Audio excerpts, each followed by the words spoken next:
Hello, and welcome to Canadian Footy Fan Channel. I am your host, Chris, and today I'm presenting you Canadian Footy Assembly EP02. However, I'm not alone this evening. I'm joined by a couple of excellent guests, Paul, Jordan, and Robbie. How are we doing this evening, boys? Hey, what's up? Hey, what's up? What's up? Doing good? How's it going, everyone? I think everybody's doing excellent after watching a rather interesting whole World Cup opener between Qatar and Ecuador that, well, in my opinion, was a bit of a snooze fest, but we'll get more into that a little bit later on. So today's topics will include the Canada versus Japan review, the Canada World Cup preview and predictions, as well as general World Cup preview and predictions. Don't forget to subscribe to the channel, smash the like button, and give your thoughts, opinions, and feedback in the comment section below. But without further ado, let's jump into it. Game on.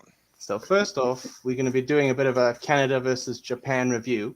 So let me bring up the stats and team sheet from that day. And there we go. So I'll first come to you, Robbie, with regards to the friendly between Canada and Japan, which obviously Canada won 2-1. What were your thoughts and opinions on the game?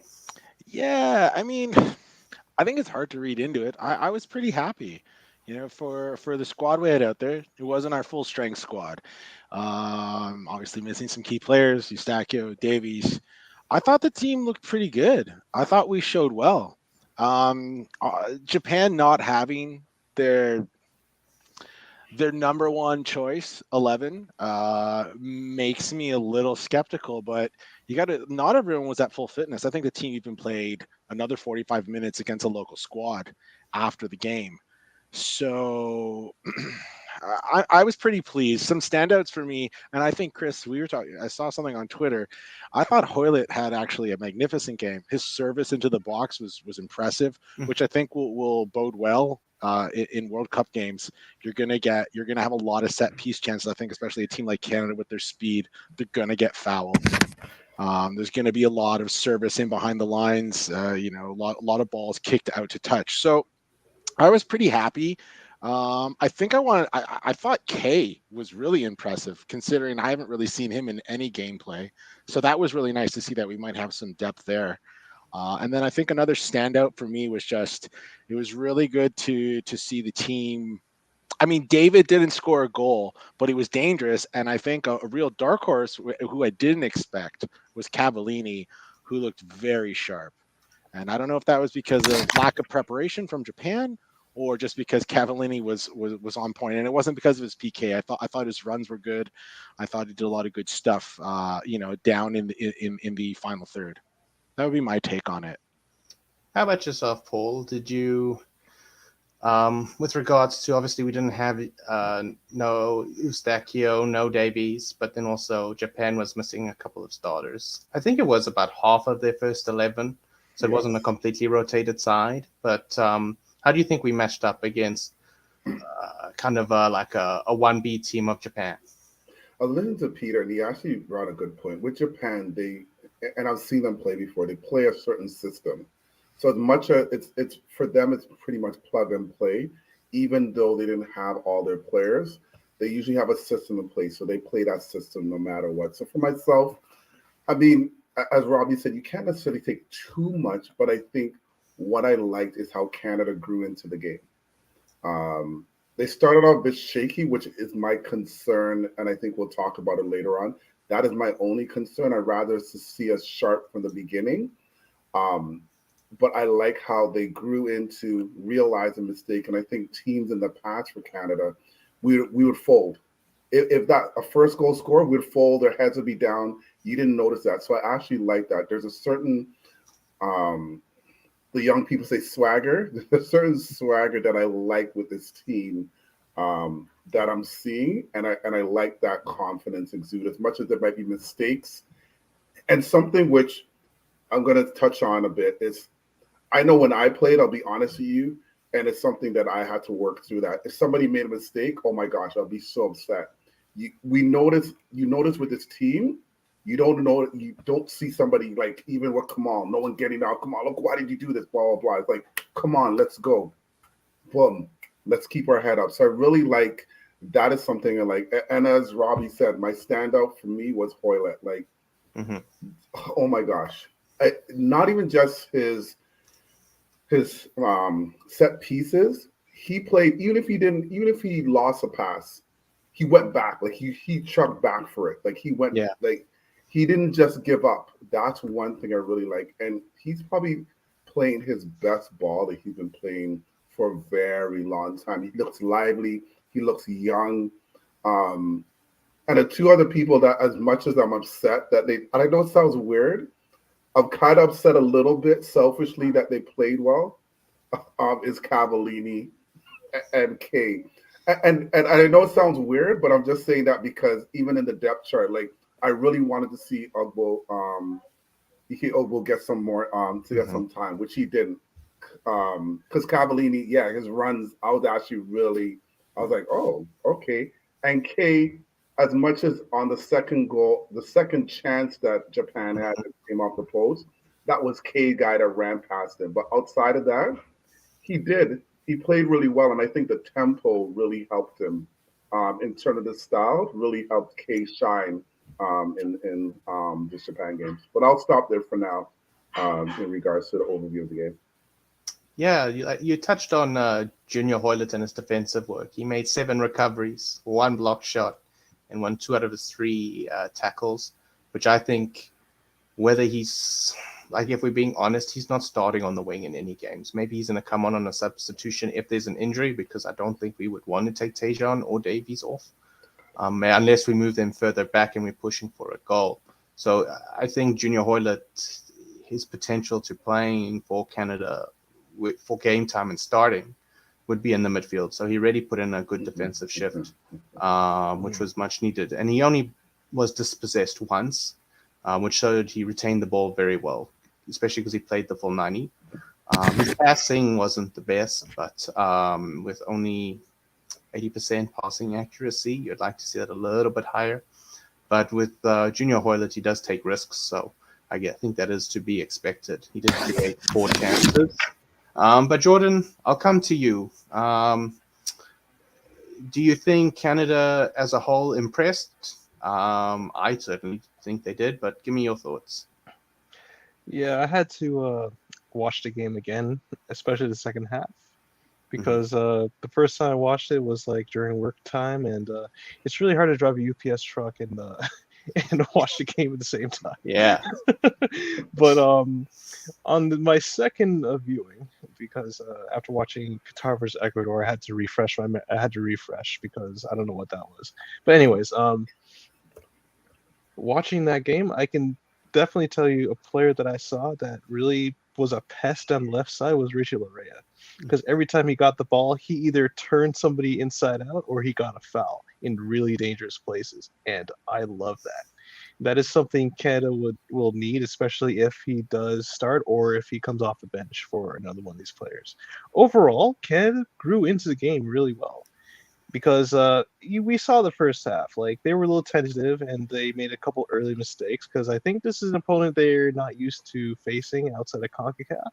So having a team that has a drilled-in system with plug-and-play players is really good for them because they're going to face teams that has a style of play that they've been harnessing and working on for a very long time. So I really cannot wait. I really cannot wait to see how they will do going forward. And in the second half, they made some very good changes because I don't know what Piet was doing. I don't think he's ready for this. He's not ready for prime time, unfortunately. He's like the break grass in case of emergency substitute, in my opinion. He is good enough in CONCACAF that we've seen, but this is a different level. And as we've seen with Qatar, you got to step your game up or you will get stepped right over. So overall, I like the game in general, and I can't wait to see more. I'll give it back to you, Chris. Do you mind if I step in, Chris? No, go ahead. Yeah, man.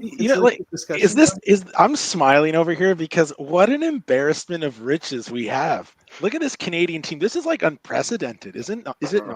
Absolutely. Yeah. We're sitting here talking about Larea and Hoylett.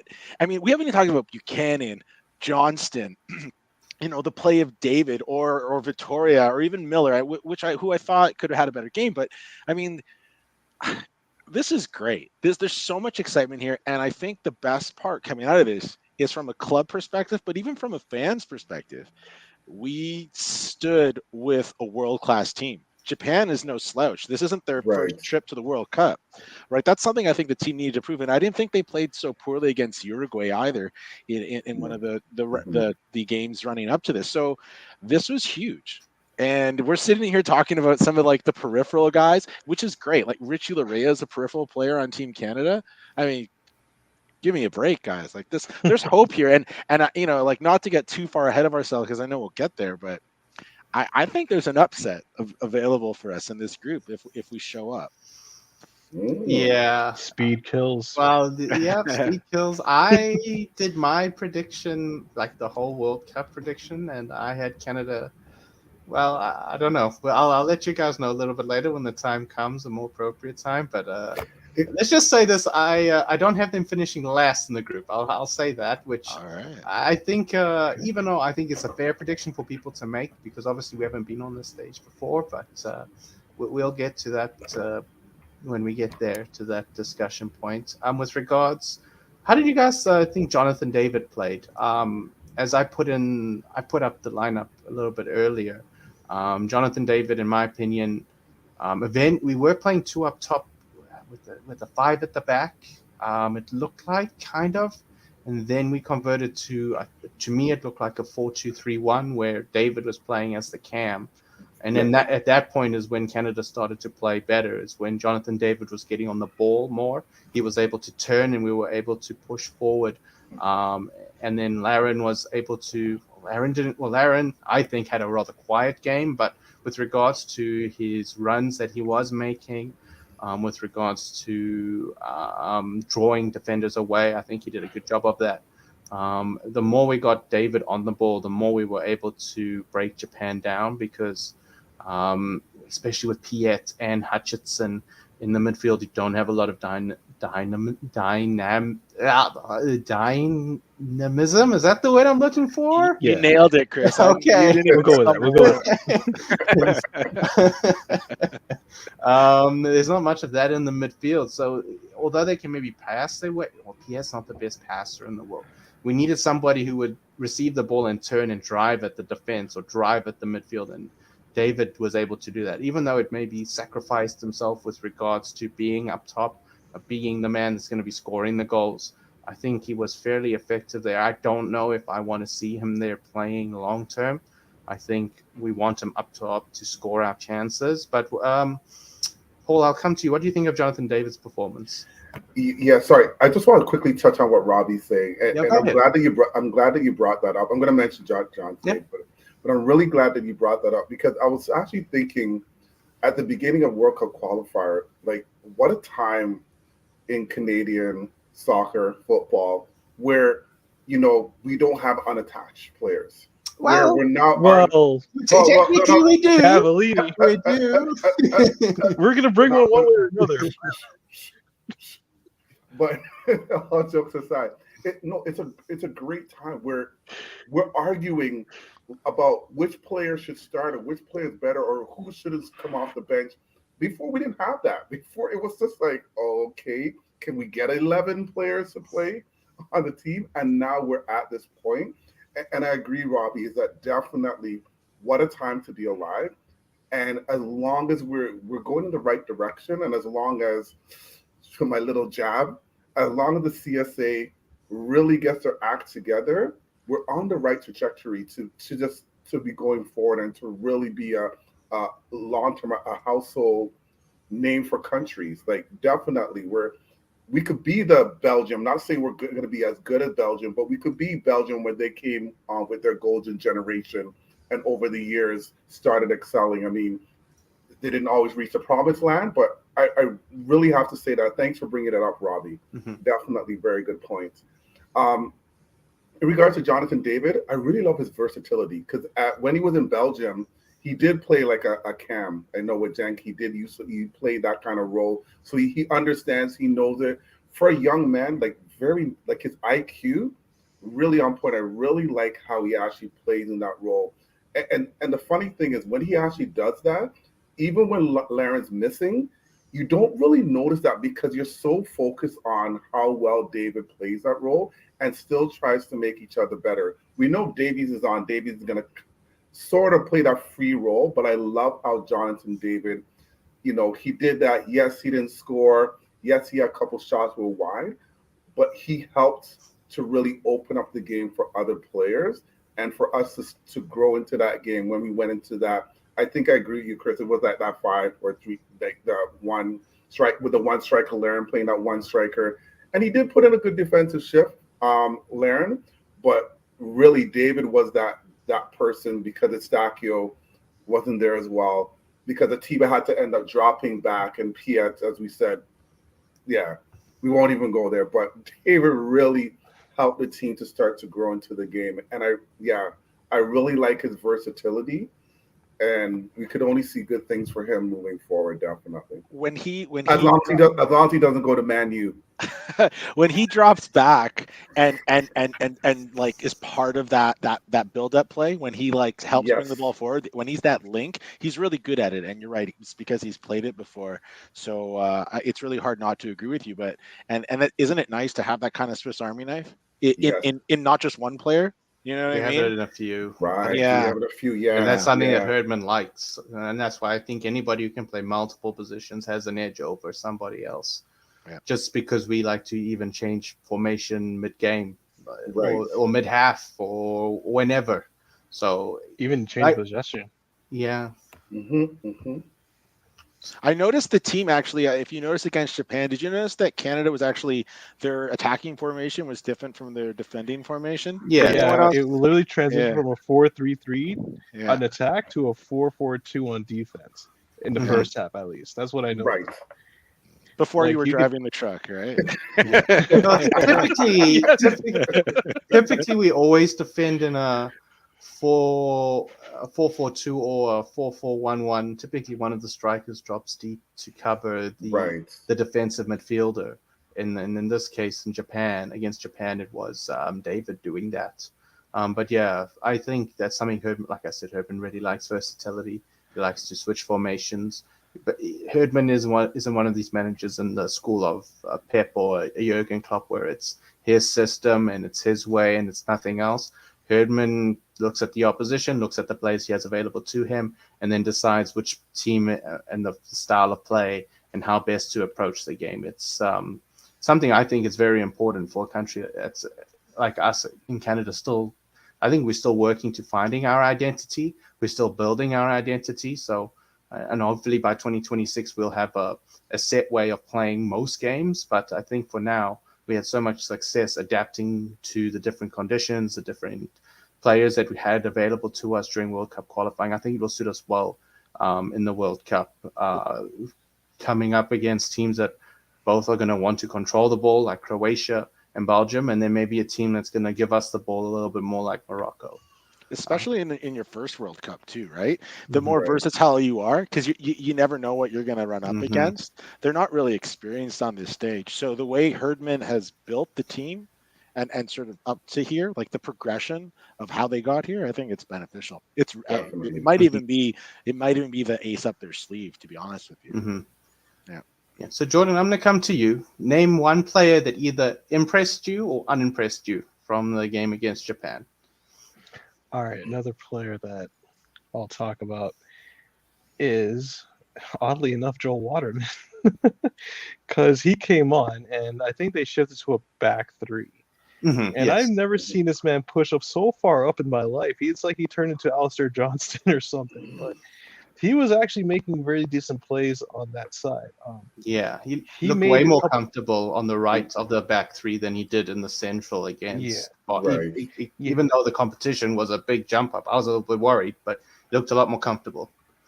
Because if you remember, in CF Montreal, the first year Waterman was playing, he was playing in the center of the back three, and that's where he had a lot of trouble.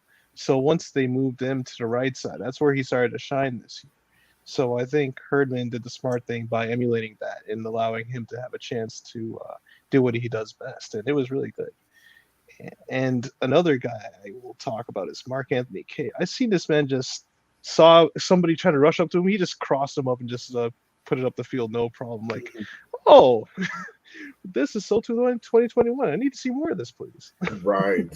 Yeah, So- he played well. He needed to. He needed that. Or else if he'd put in a poor performance, I think he would have been maybe at the bottom of the depth chart with maybe Liam Fraser with regards to midfielders, but maybe he's put himself into conversation for some minutes depending on the situation, especially with Piet's performance the last couple of games. I think Piet has shown himself that unless we're bringing him on to be a DM in the last 5 minutes, I'm not sure what kind of role. I don't know. Piet, I think he's found his level, and that's MLS, and you can do something in CONCACAF, but anything more than that, I think you're asking a little bit too much from him. His distribution, I know it's something he's improved on, but it's not great. And then when you're playing with him and Atiba was the one that was dropping back sometimes with former back three in possession, that leaves Piet as the distributor, and that's why we brought on Kone, because there were opportunities in the midfield to get on the ball and distribute, but with Piet you're limited. And then I think that's why Herdman brought on Kone to get on the ball and to pull some passes. I don't think Kone had an amazing game. I think he was okay. But I'll come to you, Paul. Give me one player that either impressed you or unimpressed you. One player that unimpressed me and it worries me is Kamal. Love him. I'll be honest with you. I do. And from the Bahrain, you can't get out jumped by Soma. Come on now. Yeah, and the Bahrain game, okay, I could understand the pitch was thing. So him and Johnson struggled, but you could tell like there were two different players. Like you could see the difference. Kamal, like you get out jumped, like you're ball watching on that goal. Yeah, we could say Boyan probably should have stayed back. He should have been more decisive, whether to come out but Kamal was just, for me, he needed to be more decisive. That goal was way too easy of a goal that scored. Like that tap it was just way too easy. The ball going right over his head. You're watching. He didn't even put a body on the guy. Like all he had to do is put a little body on him and then continue to run. He didn't even do that. And so for me, there were other decisions that it starts to worry me in that back three is, and I also tweeted this out.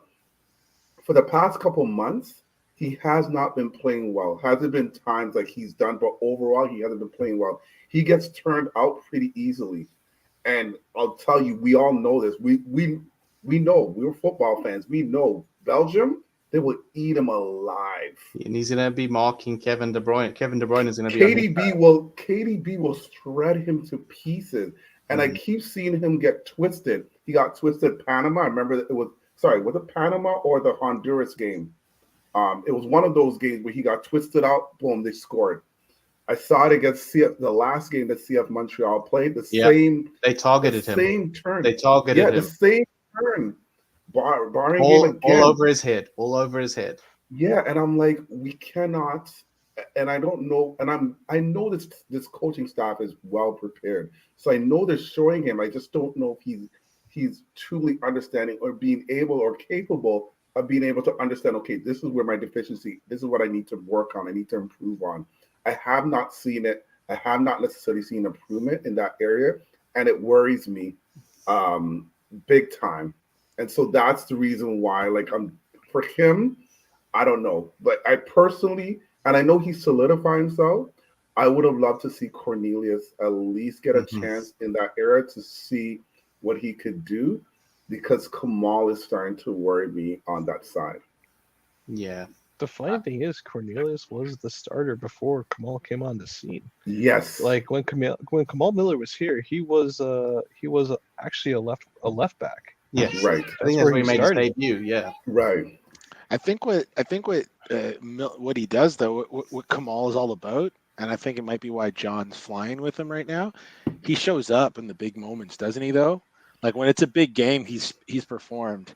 Now he hasn't shown it recently, and his league play, right, in MLS is as you alluded to, is why you're bringing him up. So there's a big question mark, you know. Yeah. There's a big question mark there. I think regardless he's starting, well, he has to start all 3 games. We can't just throw Cornelius in there at this point unless it goes sideways. No, that's our CB pairing, right? It's Victoria. Yeah, but like you Yeah. touched on, Paul, and I think we discussed on Twitter. I think going into 2023, although during World Cup qualifying, I think he definitely pulled himself ahead of Cornelius and Kennedy. I think at the beginning of the octagonal, it was him and Kennedy fighting over that position. I miss Kennedy, seriously. Yeah. But Kamomilo, I will say this: him as a ball distributing center back, that's his strength. But obviously, when it comes to aerially and balls in behind, it is his weakness and something he needs to work on. Maybe if he moves to Europe, that's something that they can help him improve on. But going into 2023, if he has a poor start to the MLS season, if he's still in MLS, or he's not starting for his new club or something like that, I think he'll be in another battle again to be the starting left center back. And who knows what's going to happen to Victoria over after the World Cup. I hope he stays on for the Gold Cup as well as the Nations League, but who knows, right? Some of these players may decide to retire after the World Cup, especially if Canada puts in a good performance. But Robbie, give me one player that impressed you or unimpressed you. We're talking about Japan, right? Yes. We're still okay. Okay, good. I don't want to get too far ahead of myself, because there's so many people on the list, right? Ooh, good. Okay, so I had a similar point about Miller as you, Paul. So I'm gonna have to pivot here. I gotta say, Buchanan is absolutely insane. And if I can just put an asterisk on the one I'm picking and say that Buchanan and Alistair Johnston on the same side of the field as like an entity, especially in that game, it's just, if they can replicate that, and then you've got Davies on the other side. I mean, we're watch out, right? There's room for Canada to do something, but I've got to say Buchanan is absolutely impressive. He is in form. I mean, just watching him, the way he's smart on and off the ball. He tracks back. Like, the guy is, I mean, he's world class, isn't he? I mean, he's playing Champions League soccer, and it shows. It shows. And I think if you're watching this and we've managed to grab you for this long, like people watching along, and you're not sure who to pay attention, like a guy like Buchanan, pay attention to him. He's going to be in the starting lineup, whether if he's not injured. This guy is a world-class soccer player, like grassroots Canadian player. You know, I think Brampton he came from, like the soccer factory that is Brampton, Ontario. So I mean, like, so I would say I was really impressed watching him, and I've seen him in some Champions League action, but I just watching him in the Canadian team, for some reason he's been more impressive. Maybe it's my excitement about the World Cup, but the guy he's an absolute star. Mm-hmm. Yeah, I agree. Buchanan, definitely, he's a star in the making. I think a big move is coming his way in the next, I'm not sure straight after the World Cup, but in the next 6 months to 18 months, I'm for sure he'll move to a bigger league. The player I'm going to shout, this is going to be more of a shout out just because he gets a lot of hate. And as somebody that Paul did touch on earlier, is Lucas Cavallini. I've never seen somebody get so much hate for scoring a goal in my life. He scored a Panenka, man. He scored a Panenka. Like, when somebody takes a shot and it deflects off a defender and it goes in, we don't say, oh, that's such a poor shot. We shouldn't be celebrating the goal. You must never do that again. Like, obviously, if you miss, he embarrasses himself, and then we attack him. Is that the first Canadian Panenka? Is it the first Canadian Panenka? I don't know. You know what? First. It may be the first. I don't know if he had the guts to do it before. It better be the last.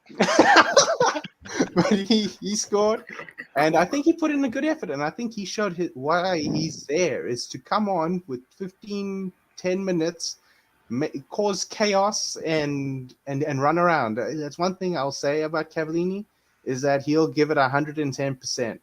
I think he played well. I think he held up the ball well. He ran into the channels. He provided himself an option. I think he gave everything in that 15 minutes, because I know the game against Bahrain, although he wasn't poor himself, I would say he was okay. I think the team struggled and he didn't get many like opportunities. But playing with some better players, he definitely told John Herdman, if you need somebody to come on, I'm your option. Because I don't think that's something, to be honest, I don't think that's something Kyle Larin can do.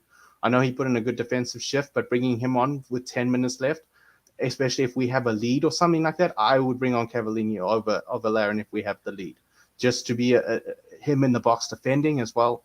I just want to shout him out. He put in a good effort. But yeah, we will. I think this is a good point to move on to our next topic. So let's go.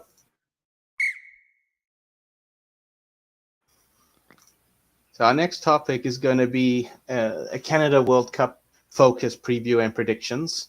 So Jordan, I'm going to come to you.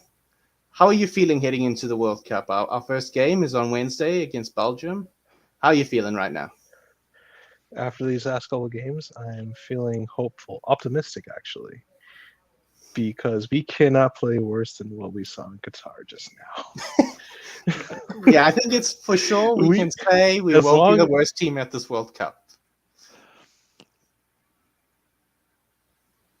Oh no. Wait, but Jordan froze. I think he froze. I mean, he's doing a really good job standing still. He's standing still. Well, Jordan, I'll come to you. How you feeling? Oh, you there? You there, Jordan? I'm back. Okay, you're back. Okay, carry on. Yeah, go ahead. All right. Yeah, I'm just taking baby steps here. I don't want to get ahead of myself. We just got news that Davies is going to play, which ruined Herdman's gamesmanship. So just baby steps. The most important thing for us heading into the World Cup is to not lose the identity that we built in the past year. That we use our speed to beat these guys and our unity as a team. That we brought mostly the same guys consistently, day in, day out. More like a club team than anything. Because we want to use our unity as an advantage over these other teams that just brings in these guys from here to Timbuktu. We want to take advantage of that. So with that being said, I hope we can at least get like a couple points here, just have a good showing. I just want to make sure Kevin De Bruyne doesn't score like 3 goals on us. And yeah, let's see what happens. I'll come to you next, Robbie. How confident are you, especially with considering the group we find ourselves in? Group F, I think, is probably one of the best groups in the whole World Cup, to be honest. I know I might be a little bit biased, but you've got a lot of good stories in here with Morocco, who I think at this point might be Africa's best hope, with Senegal, with Mane going out. I think maybe on paper, maybe now Morocco is Africa's best chance of doing something at this World Cup. You got Croatia and the success that they've had, but with an aging squad. And then also you've got Belgium, who has had a golden generation that is in its twilight, and what's in their pipeline is not looking the greatest. So how are you feeling right now, considering the group? I think it's a group of death, to be honest. I think any team can come out. It's the group of death, all right? And let's just put that aside, because it's incredibly, and this is probably one of the most difficult things about draws. Instead of placing teams based on sort of merit, which I guess a draw sort of is, but like these are 4 teams. Like if Morocco and Canada are in different groups, I think you might be like dark horse, right? Right away, and they're up against titans. I mean, Croatia and Belgium, like you were saying, Chris. But all of that aside, I'm incredibly excited. This is amazing. I think Canada, especially with a lot of the grassroots work that has been done by clubs in Canada, not just ones in the big leagues, but some of the semi-pro leagues. Canada deserves this. Canada it's like a secret soccer nation. It's like the clandestine soccer nation, because there are a ton of people that love it. There's a huge immigrant population in a lot of cities and communities across the country, and I'm stoked that we get to finally come together and I feel it. And just from like going on Twitter and some of the amazing hype videos, I mean, I'm like, I can't stop watching it. So it's amazing that we can come together finally and not cheer for like, our parents' country or our grandparents' country. And we can finally just be like, hey, like Canada, we love soccer and we want them to win. And I think it's a huge achievement for this team in particular. And I think regardless of the outcome, because they are up against a steep challenge on paper. I'm trying to be incredibly objective. I think Canada has a huge opportunity. I think the upset here is actually Belgium. I think Belgium might prove to be the team that can fall from heights. But I think as Canadians, we should embrace every single moment. This is the biggest stage. It's bigger than the Olympics, and we're there. And rightfully so. And it's the last 32 team World Cup. And I love that. I love that we can hang our cap on that. I love that we can say we did it one more time. And it's going to ignite a passion in a lot of young people. And I think that's the next phase. I think that wave is only going to get bigger, and this is the start. It's almost, if you guys have ever been surfing and you go out and you see a wave, by the end of this World Cup, we'll have just gotten our bellies on the boards and we'll start paddling. Like we won't even have caught it yet. I mean, who knows? Something crazy could happen and we can make it to the semifinals, but I'm not betting on that. So I'm really excited. And I think this group is really challenging, but I would say Canada could be poised to do something special. The way the team is made up and their opponents, particularly in a hot climate, younger teams are going to fare better. A packed schedule. Now I know Canada's not that deep, but they are pretty resilient, and they've proven to be throughout the qualifying campaign. So I think there's opportunity. And if you saw my predictions on Twitter, if anyone saw that, I've got like a Belgium upset, like that's on my horizon. So this is exciting. Go Canada. Yeah, I'm very excited. I'll be honest, I've put off watching the We Can series. I started watching it today just because I wanted to watch it just before the World Cup. And yeah, man, I am so pumped up right now. It's like I cannot wait for Wednesday. I don't like Tuesday night. It's going to be like Christmas Eve, me being 6 years old all over again. I'm pretty sure. I don't know about you guys. I'm sure it'll be the same.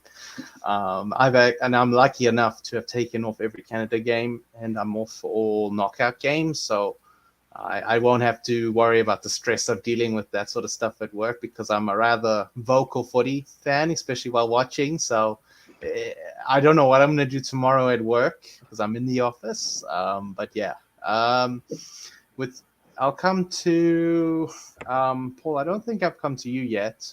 No, I haven't. Okay, so Paul, what do you think Canada's expectations are going into this World Cup? Or do you think Canada, by making the World Cup, has already met expectations? I think they have the brotherhood. I've heard that reoccurring theme amongst us. Speaking about the brotherhood, definitely. Robbie, I need you on the coaching staff, man. Just listening to you, I'm just like, yeah, I would play for Robbie. I used to be like, I played some sports at a pretty high level, so I've got all that motivational stuff, all that pregame talk. I've got it down. I've heard every speech. Because I will be honest with you, as a soccer fan for so long, I've seen the high, I've seen the lows, I've seen where. Yeah, we just need one more point to tie. That's all we need. And then 8-1 Honduras. That was my first Canada game I ever watched. Oh, that was your first? No, yeah. that was my first. Because before I'm like, okay, I'm not going to get hyped. Oh, we just need one point. We just need to tie? Okay, great. And we get demolished. So I'll be honest with you, even the first qualifier, when Honduras first scored, I was like, oh my goodness, here we go again. Are you serious? Are we going back to the old? Like I was.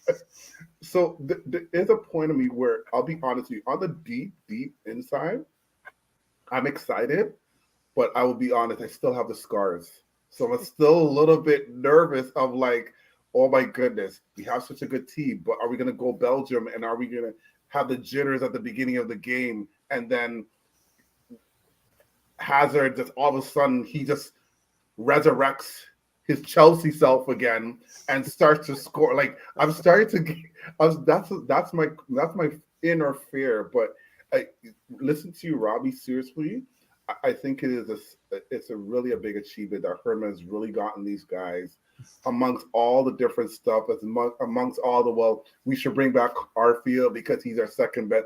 Like he's stuck with his players in the brotherhood, and he's got them believing. Like when I listen to Robbie talk Buchanan and looking, like I've seen him play at Bruges, and he's starting to play. The more he's playing, he's starting to have this, like, because I was wondering, like, can you dribble that long? Are you going to be good to be able to dribble, track back, and still dribble? And no, he still has that confidence where he's like, no, I'm going to dribble past you. I am faster than you. I don't care who you are. I am faster than you. I'm going to dribble past you. And you notice that these players are starting to get a level of confidence. Even Johnston, as much as he made the mistake against Uruguay, he came back Japan, and now he's playing like he played so well. So these players, as much as they're making mistakes, they start to believe. And that's why, as much as my fear deep down, I don't want to say it, but I'll let you say it, Robbie. What you just said about the upset, I'm not going to say it. It could be possible because they're very well organized. And I think the only thing, because they're young, yes, there's going to be a bit of jitters. But if you notice the difference with the Uruguay game and the Japan game, once a team was in there to settle them down, yeah, that one goal, that whatever. But you could tell we just need that veteran presence to kind of be like, come on, guys, calm down, reset. We could do this. Well, this is where the Japan game is so important. I think a couple of us talked about it.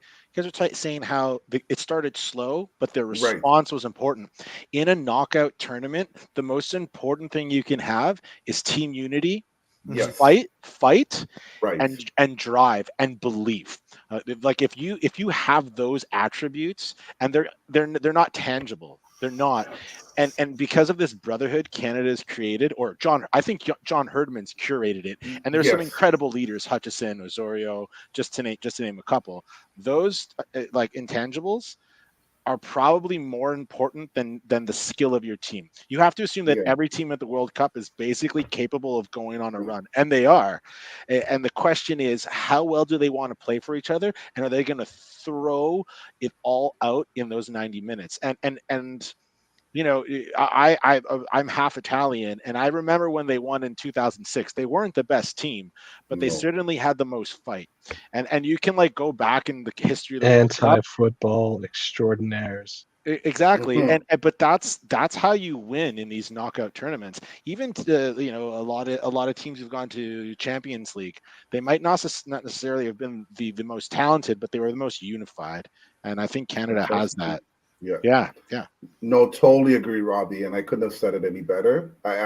So that's why deep down, as much as I have the scars, I have a feeling.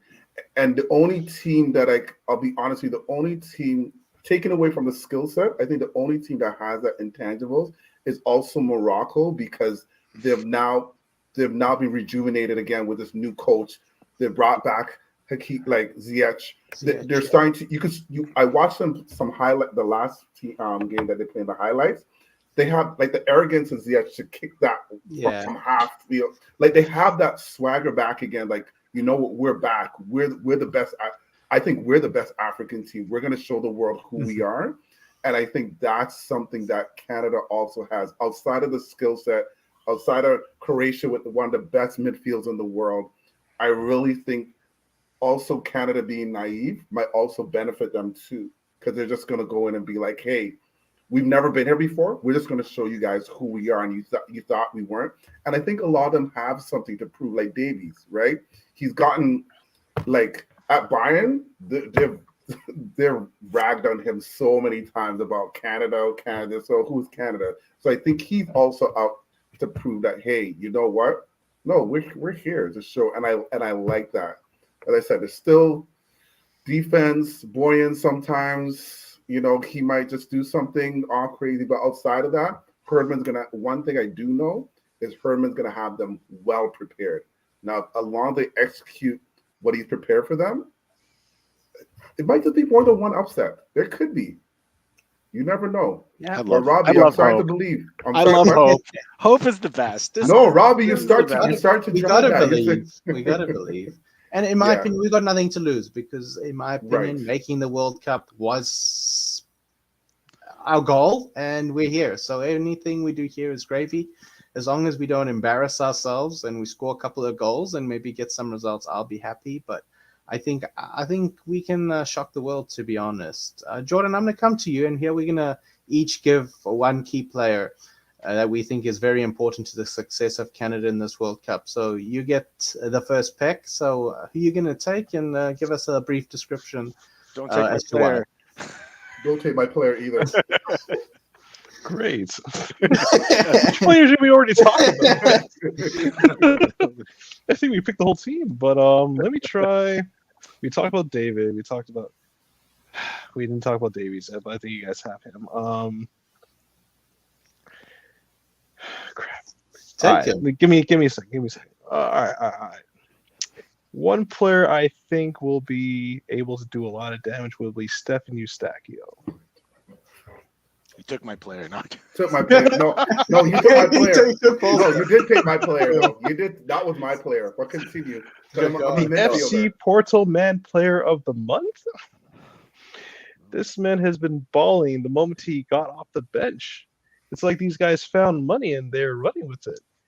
This man has been a constant since Gold Cup last year.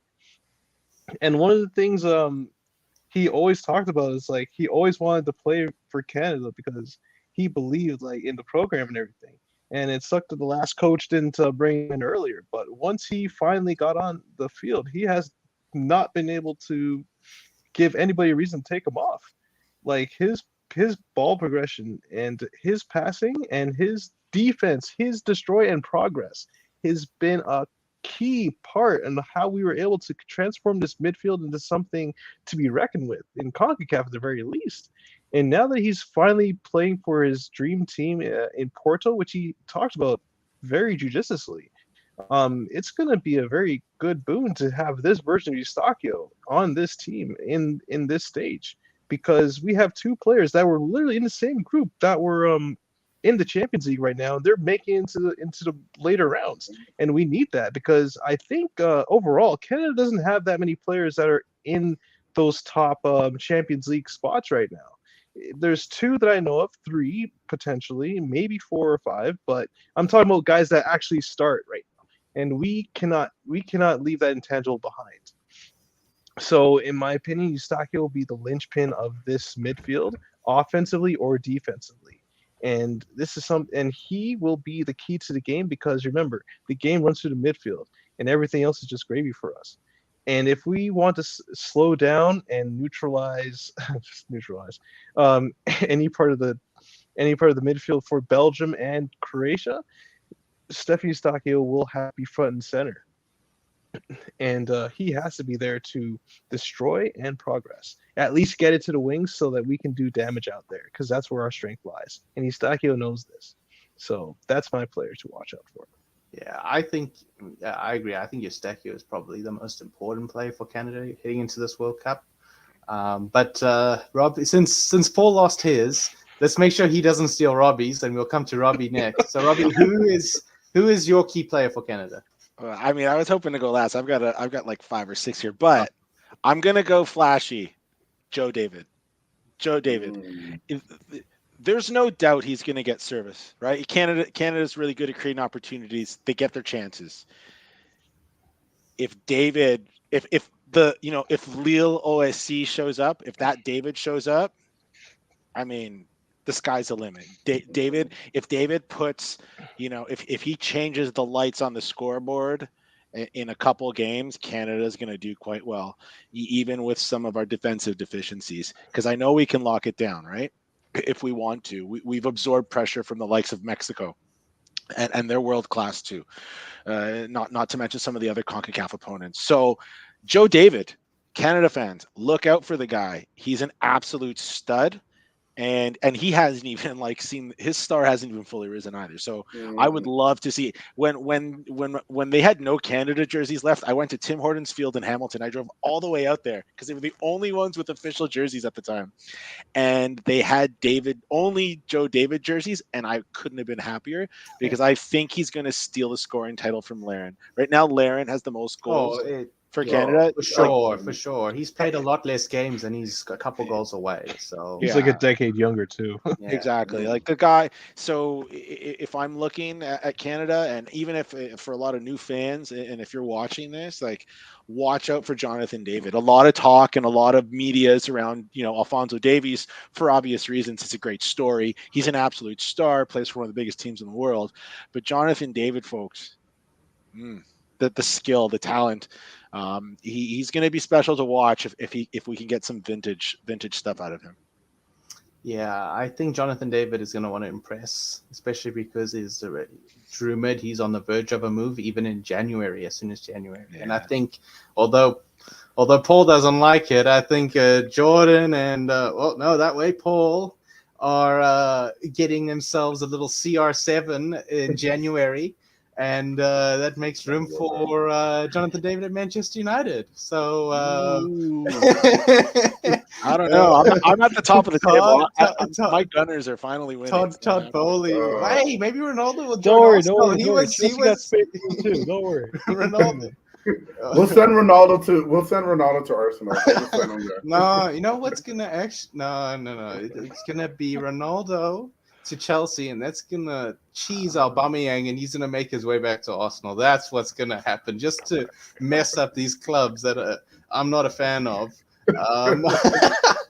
Just dreaming on worst case scenario. But have you seen the memes yet? Have you seen the memes on the internet about have you seen the table after the Qatar Ecuador game? Oh, I saw that. And then they just post Arsenal. It's at the top. But yeah, so I think Jonathan David definitely in the summer is going to be moving 100%. Someone's going to take him, but I think he may even be on the move in January, especially because there are a couple of teams that are desperate. Chelsea is desperate. Manchester United will be desperate.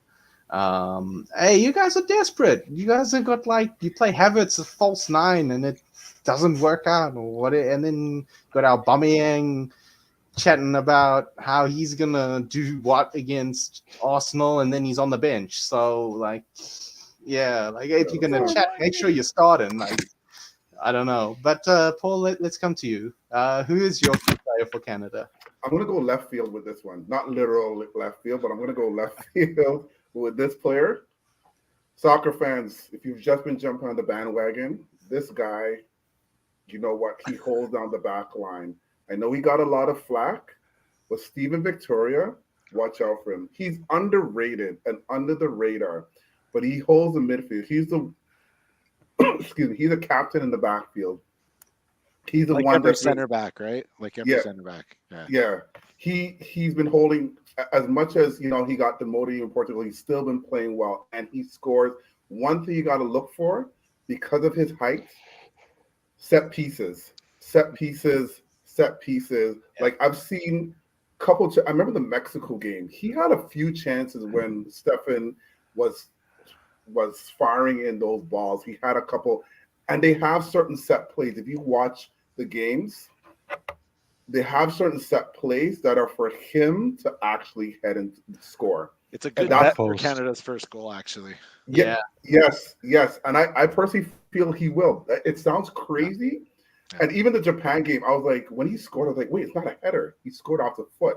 The two veterans linking up. But watch out for Stefan Victoria. As I said, we know he's winding down his career. He's 35, but I found that he's been a staple. He's been stable. I haven't heard where we've said he's made a lot of mistakes, to be honest with you. We more find that we've always been talking either Johnston or we've been talking about Kamal. But for him in the middle, that's what I was really hoping Kennedy could. Anyways, that's a whole lot. I really, really was hoping he didn't get injured. I would have loved to see that pairing along with Johnston on the right. But look out for Steven Victoria to really solidify if there's an issue, if we're down a goal, to really you know what, rally the defenders to get it moving. He's the one that's sneaky. A lot of people don't think it doesn't look athletic. He's not going to jump. You know, he doesn't look like he's going to out-jump you, but he will on a corner because he's tall. Look out for him maybe to even bold prediction that he scored the first goal for Canada. But I like Steven Victoria. I really do. I don't know who, to be honest with you, I don't know who's going to replace him because I think that's one part of Canada. That's our weak point. Don't even worry about that. We'll worry about We're in the World Cup. That's 2024's problem. Yeah. Right. I know. New Year's resolution. But yeah, Steven Victoria, that's a one player that I actually want fans. So if you're jumping on the bandwagon, yes, you've heard, as Robbie said, you've heard all the hype names. You've heard about, you know, Davies. I saw somebody on Twitter was like, oh, somebody mentioned Joe David, and they're like, oh, who's that? And I was like, bro, you're not you don't know soccer. Like, seriously? Canada, wake up. All right, we've got a squad. For We've sure. got a Yeah, like, I was squad. like, if you don't at least know Alphonso Davies, Jonathan David, and Buchanan, guys, Well, it's at time least to- them. This is Yeah, it. it's It's time. definitely. Let's not be gatekeepers, all right? We're all welcome here, right? All right, like this is a hockey country, and God bless that. But you know, like I'm not going to do it. Let's just. You're right, Victoria, David, Eustachio, Johnston. Well, that's the whole point of this World Cup. Hopefully, a lot of these players will be household names going forward. Obviously, the depth pieces I'm not sure of, but I think everybody, the starters for sure, should be household names by the end of the World Cup. But I guess this comes to my player, and I guess no one's going to select Alphonso Davies. I think it's just because it's a given he needs to perform. But for me, it's Atiba Hutchinson. He showed his fitness and his ability to play. I'm a little bit concerned about him being able to go the full 90 in all 3 games. And the reason why I bring him up is I'm concerned about his natural replacements, which would be Piet, if we're being honest, or maybe even Fraser. But Fraser, I have questions over defensively. I trust him on the ball and in possession. But What about Ozo? You think Osorio? I don't know. I don't know if you want Osorio playing that deep, to be honest. I think, well, He's played that deep in Toronto. He can. And he has played smart for enough. Canada. He played that deep for Canada in January when there was no European players, and it was just him and Kay playing in the midfield.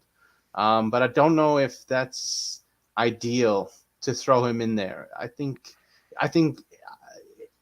at this point you may want to play him over Piet or Fraser, but I think Atiba is very important for the team. He's a leader. He's our captain. Who knows what his future holds for him? He may just call it a career right after the World Cup. He is 39. But to me, it's just amazing. He's he out of everybody deserves this. This was his 5th run with regards to World Cup qualifying involvement with regards to Canada, and obviously he finally qualified on his 5th try.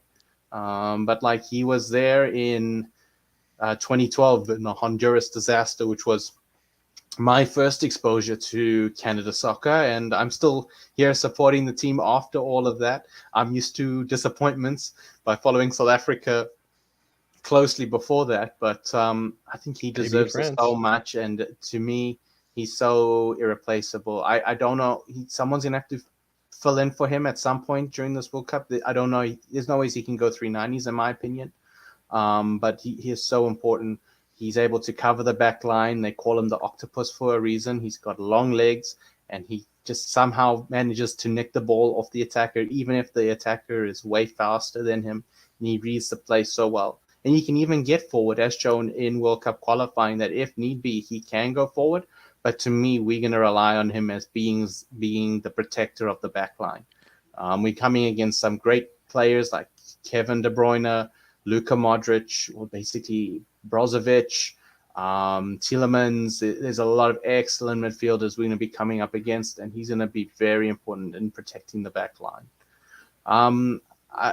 Why don't we just go through where we think Canada is going to end up in this group? So I'll come to you, Jordan. Where do you think Canada is going to finish off? Tough question. Realistically, maybe third. I'm being ultra conservative here.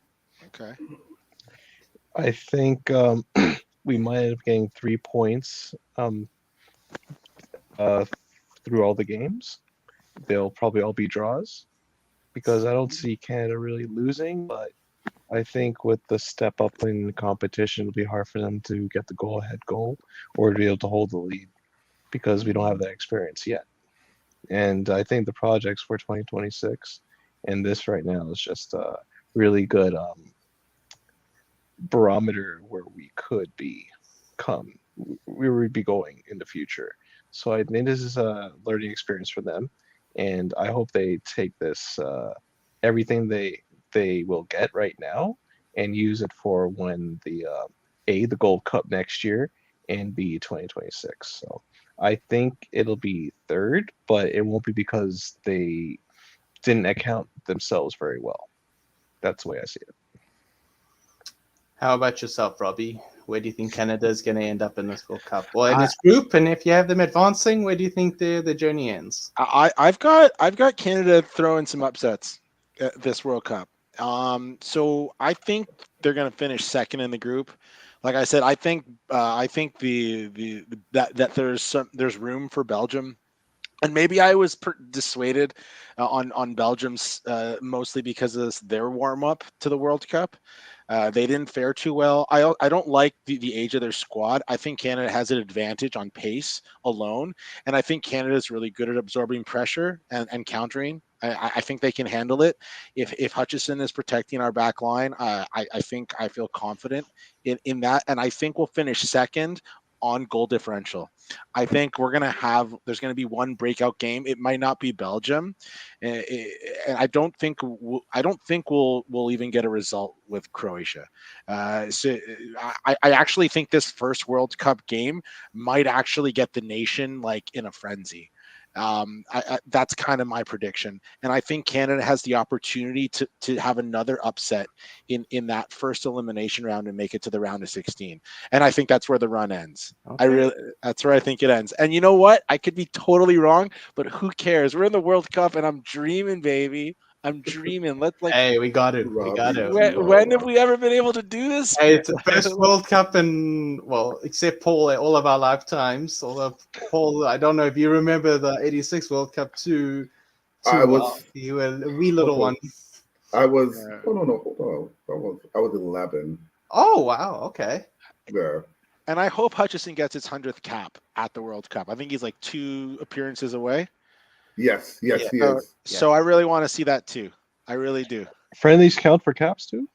Yeah. Yeah, they do. They do. They have to. Well, Atiba would be at like 60 or 70 something.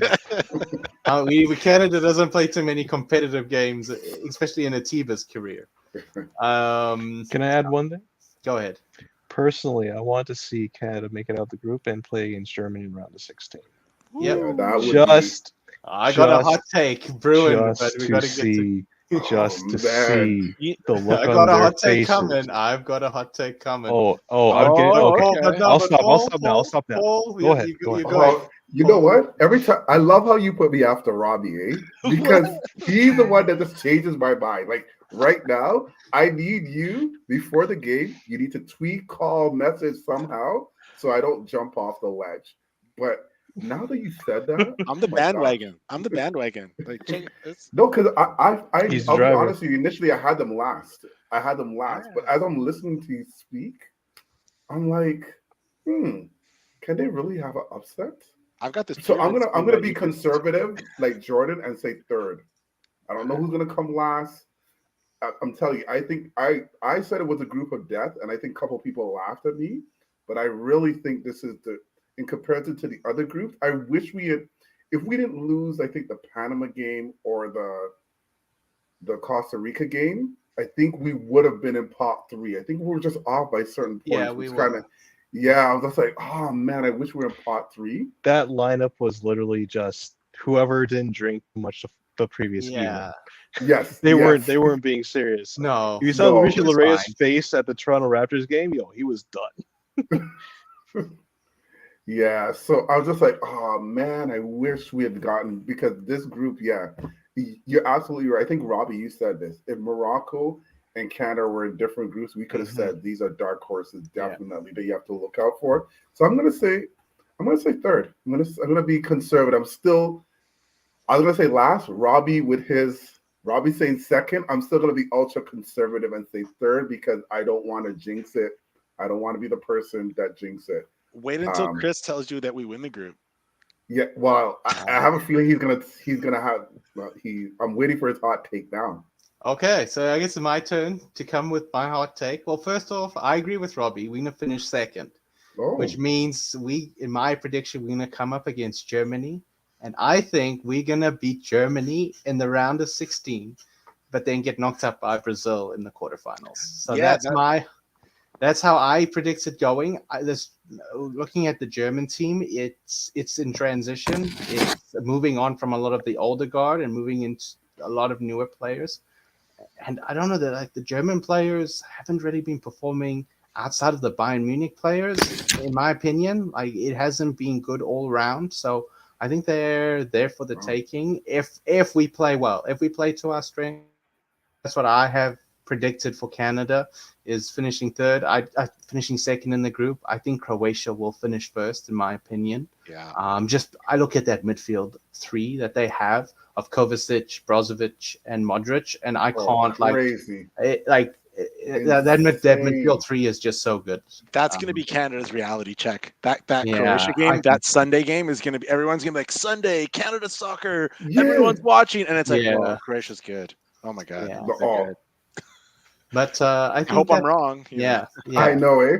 Yeah, I think that'll be our toughest game, to be honest. And like you said, it could be a bit of a reality check before the Morocco game, where I think our lives are going to be on the line, and I think I think we can do something. But I don't want to say too much because I got a little bit of an interesting comment later on. But let's move on to the next section. I think that rounds up our Canada preview for the World Cup.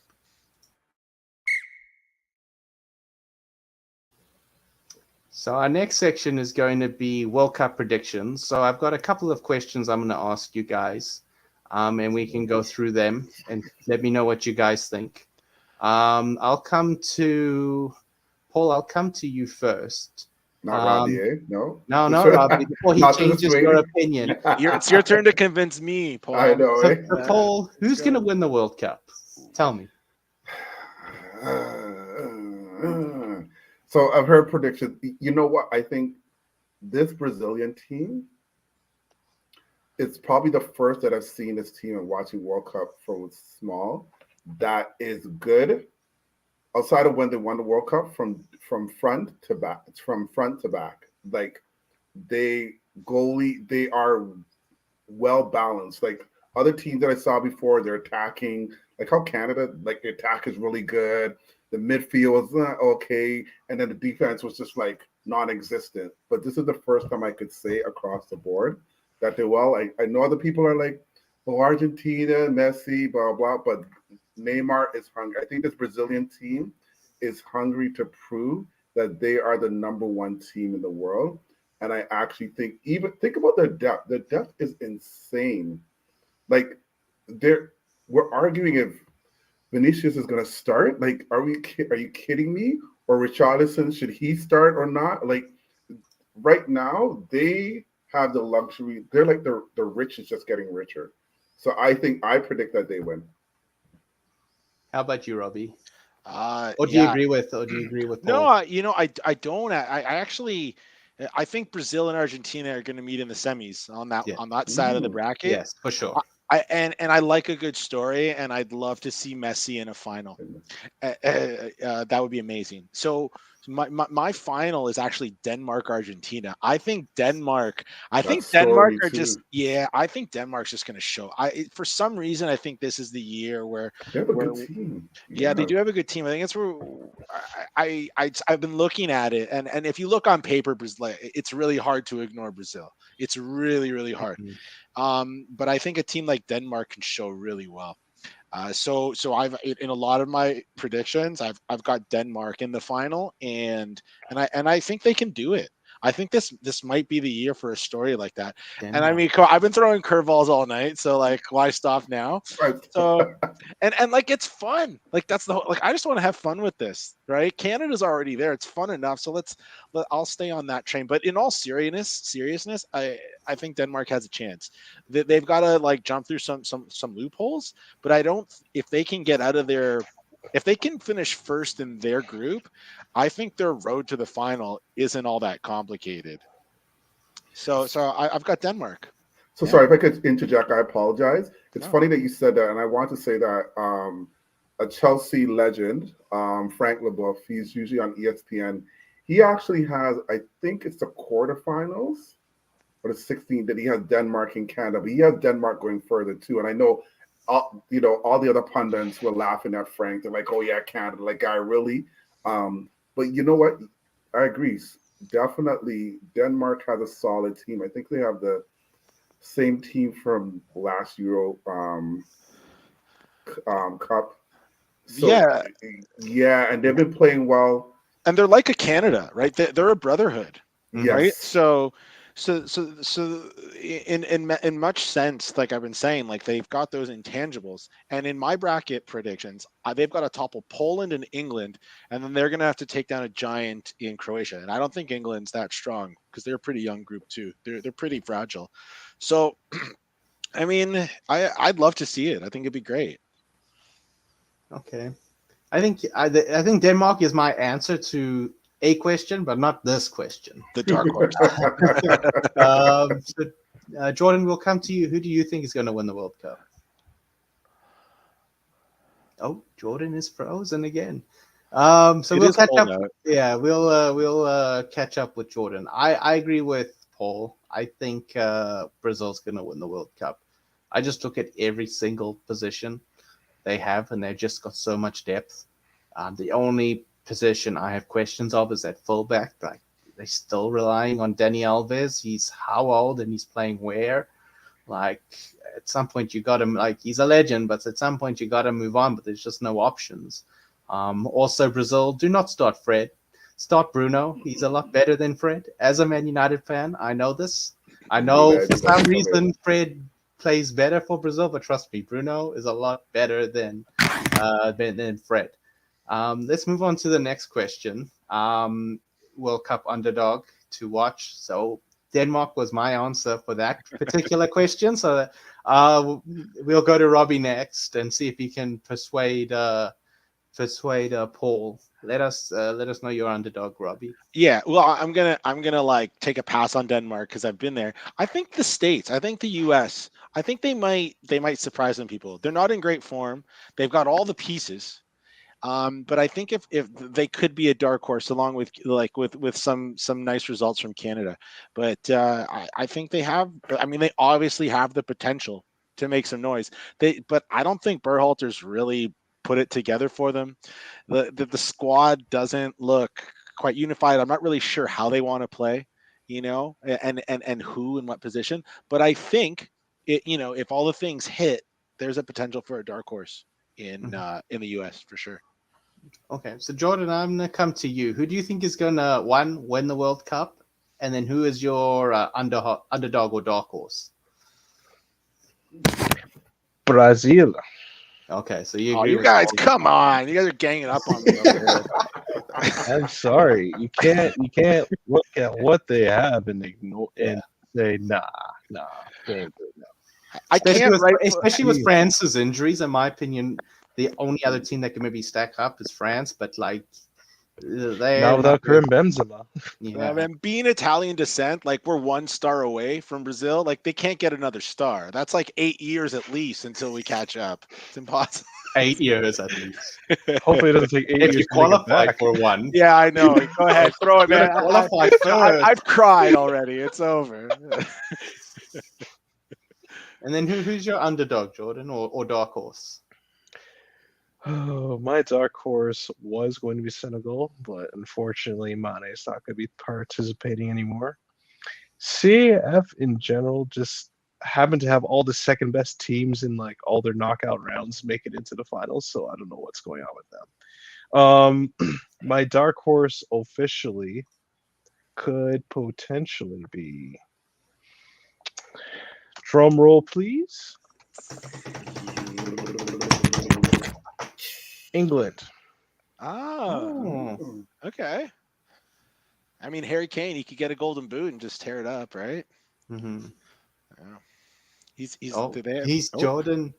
Jordan's frozen again. I mean, that's a pretty cool move. He's like, bam, mic drop. you Drop. know? Yeah, drum roll, says his answer, and then he's out.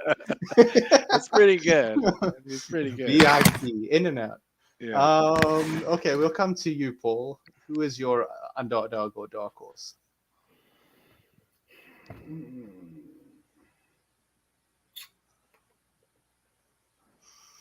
I'm going to go left field again on this one. I'm going to say Senegal. Oh, that's think- a good one. Because I think people are like, Sadio Mane definitely is key. Mm-hmm. We know the great player that he is. But they have I forgot his name from Monaco that could step in and play. And they have a pretty good, decent team. You know, they have Pepe. Like, they have good players across the field. Like, yes, Sane, like outside of, even if Mane's not there, I'm not saying that definitely you know, you could just plug in somebody else. I'm trying to remember the Monaco player that's going to step in for him. I just forgot his name. But Senegal could still be a dark horse. They're They've been playing defensively sound too. They're an incredible. Yeah, Their yeah, D they've been is- playing. Yeah, and they've been playing Yeah. together for a while now. Yeah. And Cisse has them playing well. Yeah, Senegal. I That's like gonna be that my dark show. horse. Yeah, I like that show. Yeah, I don't know why my internet keeps cutting out Nah, there. it is what it is, unfortunately. You Growing just pains. you mic dropped us, man. Yeah, you did. I know. Drum roll, you gave your answer, and you did. Ooh. It wasn't on purpose. I'm on the far side of the crib right now because Oh, okay. the family's on the other side, so Mhm. getting some technical difficulties here. But my dark horse pick is God Save Our Queen, England. You mean King? King. King. Yeah. Yeah. I know it's big now, not Queen. Yeah. You're right. Yeah. I watched Game of Thrones, but yeah. So He could be queen though if he wanted to. Yeah. good. Okay. Not that there's He anything could. wrong with that. All right. They want to flip flop titles now. But anyways, we're not talking about that. England, because Gareth Southgate does play that win at all costs anti-football style with them. They don't necessarily play to really score goals that much. It's all about just getting the job done. So they made it to European finals, and I And a think that World could Cup be a great semi. yeah, and it could be a great catalyst for them. Potentially, I don't know what happened to Italy, but anyways, for England, it's He wasn't Sorry, even Rob, here, sorry. and he's dropping the Italian stuff. This is great. I love it. but We yeah, only win so- on PKs. So okay. So Jordan, let's move on to the next question. Go ahead. I'll come to you, Jordan, since you're full of comments. Who do you think is going to be the underperformer at the World Cup? Who's gonna be the turkey who was supposed to be this up and coming dog? Is that a horse that Thanksgiving flopped? pun? Was that a Thanksgiving pun? Oh, An American yeah, Thanksgiving no, pun? could be. But who do you think is just gonna basically just flop at this tournament? the team that is hosting this tournament in of itself, because I don't know what I saw today. This is definitely not the team I saw at the Arab Cup where they were actually accounting themselves very well. This is not the team I saw at the Gold Cup where they went 3-3 against Panama the first game I saw them play. This team was a shell of what I thought they could be. They spent 8 months training together, going to every possible tournament they can. They'd be like, yo, Toronto FC, second division, you guys playing? Yo, we're in there too. And that's how they play? Oh my goodness. It was like watching a high school team playing. I'm like, you guys aren't ready for prime time. I don't know what you guys were training for, but that wasn't it. You turned Enter Valencia back into where he was in the Premier League. They look great. Yeah, he did look good. Yeah, he but did. Like that game was so bad, I could see Antonio Valencia coming back on as a sub and just play as number 10 again. Yeah, I say it all. I say it all the time. The World Cup, like it looks like a UCL match. It like it sound well. I mean, the crowd wasn't ecstatic, but it doesn't play like top football. It's world football, and you love it because you're going up against another nation, and that's what's special about it. But it never plays like the best football in the world, right? Yeah. But Qatar. Oof. Yeah, I wouldn't be shocked if Qatar ends up being. Well, they definitely could be the worst host for sure. Worse than South Africa, because I think they stand at the worst right now. But they could be the worst team at the World Cup ever, depending on how these other games go. Ecuador really should have put like 5 past them, but they didn't really. They probably called half of those back. Yeah. Paul, I'll come to you. Who do you think is going to be who is your underdog? Like, you mean underperformer? I mean, not underdog, underperformer, yes. Who do you think is going to flop at this World Cup? England. Yeah. There's always so much hype, and when it comes on the field, come back to reality. Yeah. So England, that's my team. Yeah. I don't even need to say anything further. You don't. It's gonna be one of them tournaments with the golden generation when they just do nothing. They got to pay for making the final and the semi-final, which was beyond what people expected from them. Now they got real pressure on them, and we'll see what they do. How about yourself, Robbie? Who do you think is going to underperform? Well, I mean, I already shed some light on Belgium. I think there's an opportunity for there. So I'll mix it up, but I feel Portugal. To quote obvious reasons. To quote Infantino, but I think that they've got a strong support. A great fan base. But I see them dropping pretty hard too. Yeah, the Ronaldo stuff, who knows what is going to happen there. Yeah. How that's going to affect the team, especially his Man United teammates. And then also there's been talk from the Portuguese media where they've been saying the same thing Manchester United has been, fans and media has been saying, is the team really that good with Ronaldo in it, or should we be looking at alternatives and using Ronaldo as an impact player rather than being the superstar player? I guess that's where he's best too. Yeah. Yeah. I wonder how much better they will be once Ronaldo is no longer the center of attention. I don't think they'll have high expectations. I think they won't have you've got Ronaldo, so you got to I don't think they'll have that expectations, but I think they'll be a good team. They've got some good youngsters coming up, and looking through their squad, they've got players.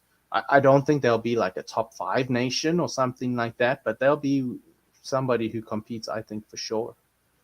In my opinion, we've already touched on it. I think the team that's going to flop the hardest is Belgium. I predict them to actually finish last in Group F, to be honest. I think they're going to have an absolute stinker.